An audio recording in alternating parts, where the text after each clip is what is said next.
So let us begin with the first part of this lesson. और इस part में हम इलेक्ट्रोस्टैटिक पोटेंशियल और पोटेंशियल एनर्जी ये दोनों टर्म्स को समझेंगे और इनके बीच में क्या रिलेशनशिप है ये भी डीपली अंडरस्टैंड करेंगे. The term potential energy is not new to us. हमने पोटेंशियल एनर्जी मैकेनिक्स में भी पढ़ा है और उसका एग्जाम्पल लेके समझते हैं हम और रिकॉल करते हैं. सो लेट्स से एक बॉल है जिसका मास m है which is lying on the ground. इस बॉल को अगर मुझे ऊपर उठाना है तो I have to apply an upward force F और ये फोर्स लगाऊं अगर तो ये बॉल ऊपर की तरफ जाएगा एंड लेट्स से उसकी हाइट h बन जाती है आफ्टर सम टाइम. नाउ इस डिस्प्लेसमेंट में जो वर्क डन है that is equal to mgh. ये mgh आया कैसे? Work done is nothing but force dot displacement.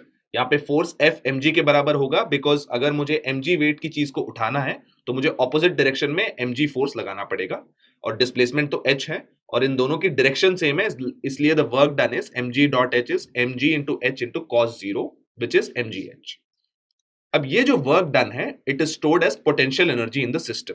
इसका मतलब ये है कि अगर मैं mgh वर्क करूं the value of potential energy which is denoted by u is equal to mgh. So I hope it is clear to you that work done he system में potential energy बन के store होता है. अभी इसी concept को हम electrostatics में एक्सटेंड करते हैं. लेट्स से हमारे पास दो चार्जेस हैं Q1 which is a positive charge and Q2 which is a positive charge. इन दोनों को मैं एक स्ट्रिंग से टाई करता हूं. Let's say the distance between both Q1 and Q2 is R, which means that the length of the string is also R. अब होगा क्या? इलेक्ट्रोस्टैटिक्स में हमने पढ़ा है अगर दो लाइक चार्जेस है वो एक दूसरे को रिपेल करेंगी. इसका मतलब ये है कि both these positive charges will try to move away from each other क्योंकि उनके बीच में एक रिपल्सिव इलेक्ट्रोस्टैटिक फोर्स है. और क्योंकि स्ट्रिंग बीच में दोनों को बांध रहा है इसका मतलब यह है कि इस रिपल्सिव फोर्स की वजह से उस स्ट्रिंग में एक टेंशन आएगा. Now what will do is we will cut the string. अब टेंशन वाली स्ट्रिंग को कट करने से क्या होगा? So when we cut it from the middle obviously the charges repulsive force फिर भी एक्सपीरियंस करेंगे and they will try moving away from each other और वो इंफिनिटी तक दूर जाते रहेंगे क्योंकि no matter how much the distance between them is उनमें हमेशा रिपल्सिव फोर्स होगा. अब जब दोनों चार्ज इंफिनिटी पे पहुंच गए उनको अगर मुझे वापस लाना है इसका मतलब क्या है कि मुझे फोर्स लगाना पड़ेगा उनको वापस लाने के लिए क्योंकि नेचुरली तो they will not come together they will move away from each other. तो अगर मैं फोर्स लाऊं तो वो पास आ जाएंगे and let's say I have to bring them together at a distance r. The key thing to remember is अगर दोनों positive charges हैं उनको साथ में लाने में पास लाने में at a distance r we have to apply some force और उसके बाद ही हम उसको स्ट्रिंग से बांध के रोक सकते हैं. Otherwise they will continue being repelled and move away from each other. ये जो वर्क डन है to bring both the charges together is stored as potential energy. So mechanics के केस में हम जब वर्क करते हैं उसको उठाने के लिए वो पोटेंशियल एनर्जी बन के स्टोर हो जाता है एंड इन इलेक्ट्रोस्टैटिक्स जो चार्जेस खुद से दूर जा रहे थे एक दूसरे से उनको पास लाने में जो हमको वर्क डन करना पड़ता है that is stored as potential energy. So with that background in mind, हम इलेक्ट्रोस्टैटिक पोटेंशियल एनर्जी को और अच्छी तरह समझते हैं. तो सबसे पहले we have to know what is the work done by an external force जब इलेक्ट्रोस्टैटिक्स इन्वॉल्व है. So let's take a charge plus Q1, positive charge Q1, which is at point O. और इससे R1 डिस्टेंस दूर पे हम एक और positive charge Q2 लेते हैं, राइट? अब क्लियरली क्योंकि ये दोनों पॉजिटिव चार्ज हैं there will be a repulsive force Fe जो Q2 को Q1 से दूर ले जाएगा because like charges repel each other. तो अगर मुझे Q2 को Q1 के पास लाना है क्योंकि नेचुरली तो वो दोनों एक दूसरे से दूर जा रहे हैं मुझे ऑपोजिट डायरेक्शन में एक F एक्सटर्नल फोर्स लगाना पड़ेगा so that Q2 comes closer to Q1. तो ये फोर्स मैंने जब लगाया तो it will come closer to Q1. Let's say मैं R1 डिस्टेंस से उसे R2 डिस्टेंस तक ले आता हूं. अब R1 से लेकर R2 में जो वर्क डन है by the external force W external उसको डिफाइन करते हैं as integral F external dot dr from R1 to R2। ये हमने मैकेनिक्स में वर्क डन का डेफिनेशन देखा था। वर्क डन होता है integral F dot dr from the initial point to the final point. अब F external has to be minus of Fe, क्योंकि अगर Fe से रिपेल हो रहा है, उसको दूसरे डायरेक्शन में मूव करना है, मुझे ऑपोजिट फोर्स लगाना पड़ेगा सेम मैग्नीट्यूड का बट ऑपोजिट डायरेक्शन में। तो इसका मतलब ये है कि W external is integral R1 to R2। अब F external is minus Fe, और Fe तो कूलम्स लॉ से हम जानते हैं is nothing but Q1 Q2 by 4 pi epsilon naught R square. इसका मतलब W external is nothing but integral R1 to R2 minus Q1 Q2 by 4 pi epsilon naught R square dr।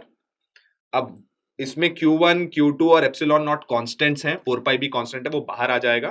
तो basically you have to integrate minus 1 by R square dr, और उसका integral होता है 1 by R, और limits लगाने पे the value of W external becomes Q1 Q2 by 4 pi epsilon naught 1 by R2 minus 1 by R1। तो इसका मतलब ये है कि R1 से R2 अगर मुझे R1 डिस्टेंस से R2 डिस्टेंस तक एक चार्ज को मूव करना है, इसमें वर्क डन का एक्सप्रेशन कुछ इस प्रकार है। अब ये वर्क डन हम क्यों इवैल्यूएट कर रहे हैं? ताकि हम इलेक्ट्रोस्टैटिक पोटेंशियल एनर्जी निकालें। तो हमने अभी अभी देखा था कि work done by an external forces Q1 Q2 by 4 pi epsilon naught 1 by R2 minus 1 by R1। अब थोड़ी देर पहले लेसन की शुरुआत में हमने देखा था कि work done is stored as potential energy. जो भी हम वर्क डन करते हैं वो final potential energy minus initial potential energy होता है। अब so let's take a state of charges. Initially वो इंफिनिटी पे था और फाइनली वो R पे आ गया। अब इसका मतलब क्या है? R1 इंफिनिटी है और R2 is equal to R, जो फाइनल पोजीशन है। अब इंफिनिटी पे हम पोटेंशियल जीरो मानते हैं। ऐसा क्यों? If you remember, even in mechanics हम ग्राउंड का पोटेंशियल जीरो मानते हैं, क्योंकि हम इंटरेस्टेड हैं चेंज इन पोटेंशियल एनर्जी में, not in the actual potential energy. तो रेफरेंस फ्रेम के लिए किसी एक चीज को हम जीरो मान सकते हैं, और इलेक्ट्रोस्टैटिक्स में हम हमेशा इंफिनिटी के पोटेंशियल को जीरो मानेंगे। तो इस केस में what happens is W external then becomes U of R minus U of infinity, और U of infinity तो जीरो है। इसका मतलब W of external is equal to U of R, और उसको हम ऊपर वाली एक्सप्रेशन में सब्स्टिट्यूट करें as R2 equals R and R1 is infinity, the value of potential at any point becomes, potential energy at any point becomes 1 by 4 pi epsilon naught Q1 Q2 by R। तो यही जो work done है that is stored as the potential energy। If you notice the expression, इस expression में अगर like charges हैं, Q1 Q2 दोनों positive हैं या दोनों नेगेटिव हैं, तो U विल बी पॉजिटिव। और अगर अनलाइक चार्जेस हैं, एक पॉजिटिव है और एक नेगेटिव है, तो U will be negative. Negative U का मतलब ये है कि हमको वर्क करने की जरूरत नहीं है, वो खुद ब खुद पास में आ जाएंगे, विच इज ऑब्वियस, क्योंकि लाइक चार्जेस वैसे भी एक दूसरे को अट्रैक्ट करते हैं, so you don't really need to do a lot of work to get them together. Please remember, potential energy एक स्केलर क्वांटिटी है, it's not a vector quantity, और उसकी एसआई यूनिट जूल होती है। Now let's take a system of charges. Two charge system के लिए तो हमने देख लिया पोटेंशियल एनर्जी क्या होता है। We saw that if there are two charges Q1 and Q2 separated by a distance R12, the potential energy of this two charge system is Q1 Q2 by 4 pi epsilon naught R12। अब मैं अगर एक तीसरा charge ले आ जाऊं जो इन दोनों charges से R23 एंड R13 डिस्टेंस पे सिचुएटेड है, तो what does the potential energy of the whole system become? So because potential energy is a scalar quantity, right? Because energy, work सारे scalar quantities हैं, तो potential energy को individually add किया जा सकता है। Scalars can be added and hence the total potential energy U is U12 plus U13 plus U23।